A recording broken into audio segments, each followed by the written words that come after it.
Awesome. Well, hi, Amy. We're excited that we have you here today to interview with us. We're going to go through some questions that we're going to ask you for our assistant principal position.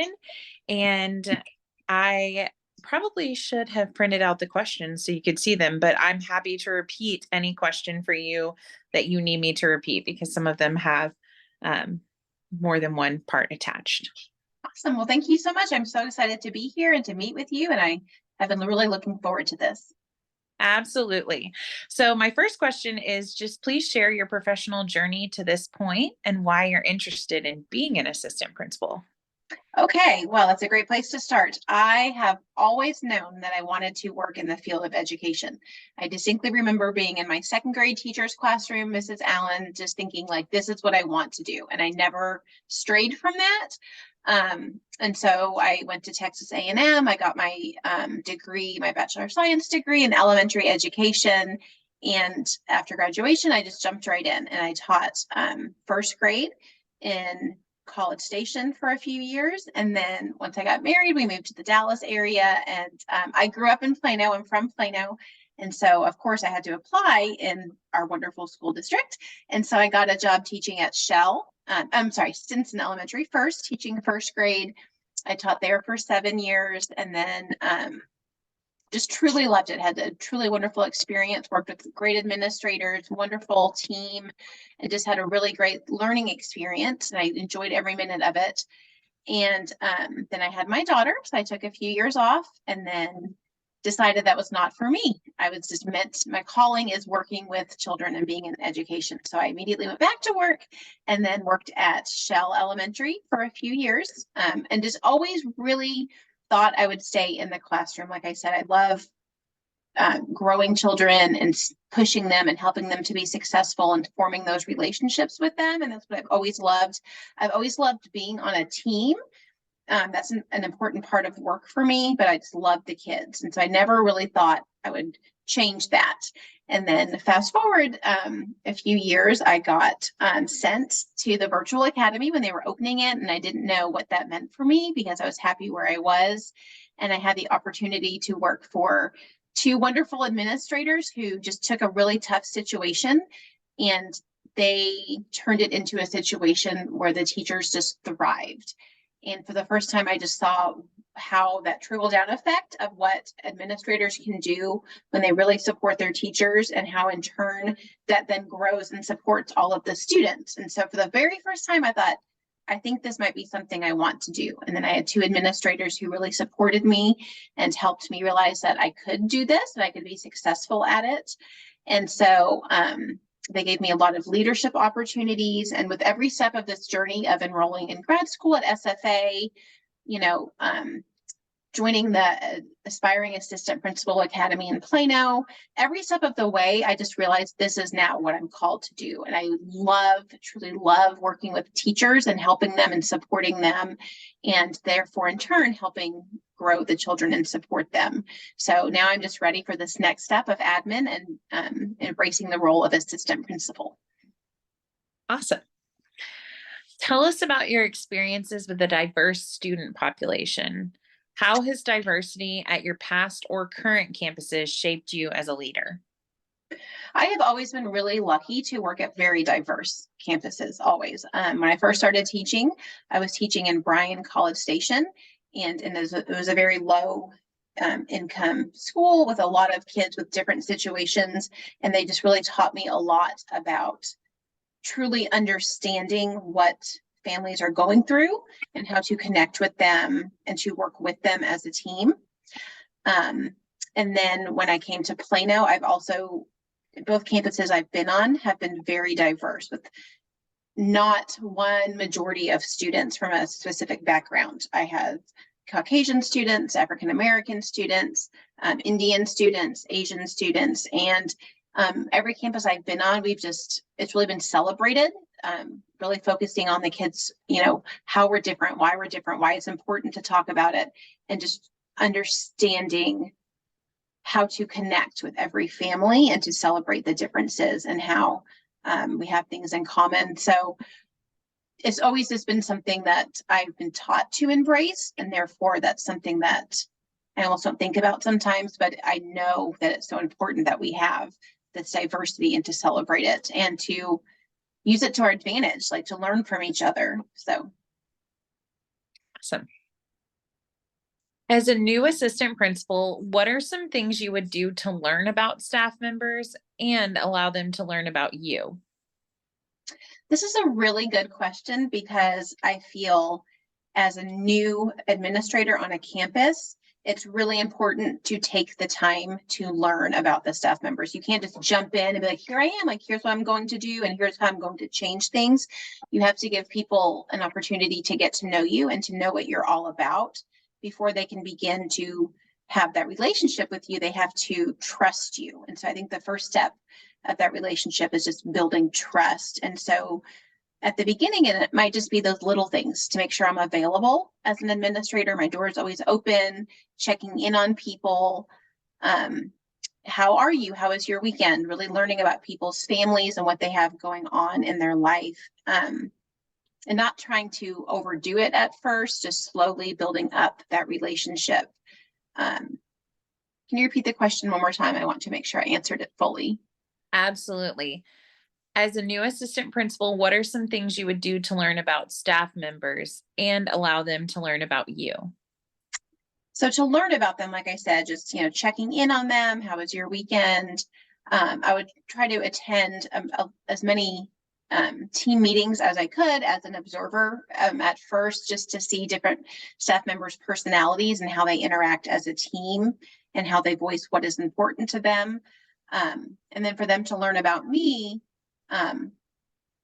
I love sharing, like connecting with other people where if they have a story about something that happened with them, oh, well, here's something similar in my life, and just making those connections and just opening up. And I think sometimes being a little bit vulnerable too goes a long way with people, where you share like mistakes you've made and what you've learned from it. And so I think just being open and just taking it slow at first and taking the time and to let people know that you genuinely are interested and you want to learn about them and not just jump in and have your agenda ready to go. Awesome. Okay. Next question is, what is your most important role as an assistant principal? Most important role. Well, that's a tough question too. I feel like, in this past year, as I've been going through this process, I've had a great opportunity to observe a lot of assistant principals, and I feel like they wear so many hats and they're all so important. So my most important role, I think, would be, well, to support the principal and to do what she asks me to do, or he or she asks me to do, so I can be that collaborator and that person who helps them implement their vision with the school, I think is my most important role. And hopefully that would include, but I personally think it's supporting the teachers and empowering them to do the best they can at their job is, I think, the most important job. Awesome. How do you anticipate communicating and collaborating with students and families as an assistant principal? How do I anticipate communicating and collaborating with families? And students as an assistant. Number one, just to form the relationships and to be really visible and for them to get to know me. So I know that it gets very busy being an administrator, but I think that those start and end times of the day are a really great time to meet and greet parents and talk with them and talk with the kids. Hey, buddy, like, how was your weekend? And then you get to know the students and get to know what they're up to and get to know their parents and things like that, just so they know who you are. Hopefully I would have the opportunity to be a part of the administrator's newsletter that is sent out to families, whether it's weekly or monthly, and I have my voice in that as well, where I'm able to communicate with them and then also let them know that I welcome their feedback all the time. Here's my email, here's my phone number, here's a great time to stop by if you want to talk to me. I'm always here to help you and support you, and just to be visible. And then any sort of event that the grade levels have going on is really important to attend, I think, especially when, so the students know that you show up, whether it's a author's celebration or something that they've been working on, you stop by and you know that they're invested they know that you're invested in what they're doing, and just being visible so they know that you want to help them and support them. Awesome. Okay. The next question is, how do you make decisions? What steps will you take to diffuse frustration or anger when staff or parents disagree with those decisions? Okay, so that's a two-part question. So the first part is, how do I make decisions? I think the first step I take when making a decision is making sure I have all of the information. And so I'm a very visual person, so I like to have everything written down in front of me, just jot down my notes, and making sure that I've talked to all the people involved and gotten all of the facts, all of the information I need. And then just take the time to really go through it and really look at the different solutions that could happen. And when I'm making a decision, or the different ways I could make the decision, and then weighing that, thinking it through, thinking about the possible impact each one could have. And then I also love, collaborating with another trusted person, whether hopefully be the principal I could work with, or another colleague or somebody. If it's a really tough decision to make, I think hearing somebody else's feedback that I really trust is important. And then ultimately going with my gut and going with what I really believe to be the best decision to make is. And then can you ask that second part one more time?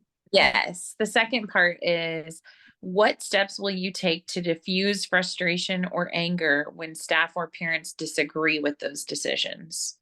Yes. And this is one of the things that will happen, and we have to be prepared for it, I think. And so I think the bottom line to all of this, and I've always believed in this, is just to have that strong relationship from the get-go. And so once people know that you are there to support them and you've taken the time to express to them that their opinions matter to you and that you're here to do what's best for children, and you've proven that, and they know that, so then you have that relationship, and they know that they can come to you honestly when they're frustrated. And I would want people to come to me if they're upset about something.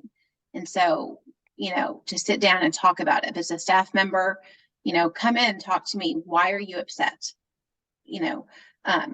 So you don't like the way the decision was made. Do you have another solution? Is there another way that you think that this could have been handled? And I'm always open to hearing somebody's ideas, not saying that I would always go with what they're saying. I'd stick to what I've decided, but I always want to hear what they're saying. And if it's a better solution or decision, then we can go with that too. And then just really making sure that I'm being clear with why the decision was made, so that staff member understands where I'm coming from, so we can move forward and find something that we're all on the same page about. It's important. And I think I know I would take that same approach with parents as well. Please come in. Hopefully they know we have that relationship, that they know I have their children's best interests at heart, and to sit down and really explain myself and here's why that decision was made as best I could, and then hear them out, why they're upset. Is there another way that this could have been handled? What would you have wanted to see? And then see if there's a way that we can, come to some sort of compromise if possible. Again, not always, because, sometimes we have those decisions that really have to be stuck to, but just keeping those lines of communication open and really being sure that people know that their voices are heard and that they matter. Awesome. Okay. Let me get your next question pulled up. All right. Part of the campus administrator's role is to identify and build teachers' curricular strengths. How would you develop a plan to assist a struggling teacher? And how would you give growth feedback to a veteran teacher? Ooh, these are really good questions. I like these. Okay, ask me the first part one more time, if you don't mind. Yeah. How would you develop a plan to assist a struggling teacher? So to assist a struggling teacher, right, and this is in response to how they're teaching the curriculum or how they're finding the correct curriculum? Just they're struggling in the classroom teaching, yes, the curriculum, or however you want to take it. Okay. I I would start off by being in their classroom, not as a way to be judging them, but just to be in their classroom, just to get all of the information I need to see what is going on. And then to also attend the team planning sessions to see what the other team members are doing and how the team comes up with their lesson plans, how they decide what to teach each week, and just to kind of make sure I truly understand what's going on with that grade level team. How does each teacher know what resources are they using? And then I think it would be important to sit down with that staff member, go over some things I've observed, let them know some things I think they're doing great in. Here's what's really working in your classroom that I like seeing. Here's some areas that I think you could work on. If it's maybe they're struggling with teaching guided reading, just as an example, and they're having trouble with the other kids working independently and, really attending to those kids in their small group sessions. So give them just a few. I don't ever want to overwhelm somebody. So we can give that staff member one or two goals to work on in their classroom, give them some resources. And I always think a great resource is, and if that person knows they're struggling and they want to improve it, which hopefully all staff members do, I think a great resource is having them observe a teacher who's doing it really well, because you can only explain so much sometimes, and it really helps to see somebody else doing it. So I would, really help them put that into play. Like, I would be happy to cover your class for 30 minutes while you went and did that, and help them make that plan. And then just, of course, follow up, have that conversation and make sure that I'm able to support them and give them the resources they need. And then, of course, praise them. Here, this is going great. I really see this improving. Let's keep working in that direction. So now here's the next step. Here's the next goal that we can continue working on. And then I know there's a lot of people in curriculum, for our district as well, who are able to come in and assist teachers as well. So I think just connecting people to help support each other would be helpful. And then the second part was about the veteran teacher. Yes. So the second question was, how would you give growth feedback to a veteran teacher? That can be tricky sometimes. I'm going to go back to that relationship piece of it, where hopefully we have a strong relationship and they know that their best interest, or I have their best interests at heart. And I think it's important to really build up what you see that they are doing well in their classroom. And then you're not judging somebody, but here's something concrete that I've seen, and here is a way that it needs to be fixed. So it's not something to be, I don't ever want to get too emotional about something or whatever. Just here's what happened, and here's how, we can fix this, and ask for their feedback and just be very clear about what needs to be happening in their classroom. Awesome. Okay, well, I know our time's running short, so I'll ask one more question. Okay. This question is, what challenges or growth areas do you expect to encounter in this position, and how will you navigate those challenges?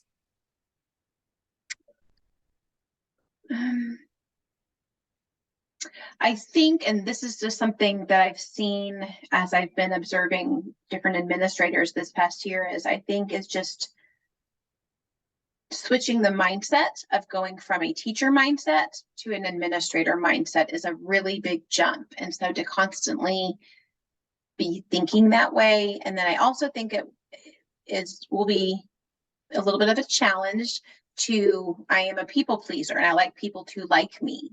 And so to know that as an administrator, when you're putting the students' needs first and their best interests first, there are going to be people who are not happy with you. And they maybe are used to doing things maybe an easier way or a certain way. And if you know that this is what we have to do for the children and people are unhappy with you, I have to learn to overcome that and to just sit in the knowledge that we're doing what's best for children and not just want to make people like me. So that's something I'm aware of, and that I think is something that I can overcome. Awesome. Okay. Well, thank you so much for spending this time with us today, Amy. We really appreciate it.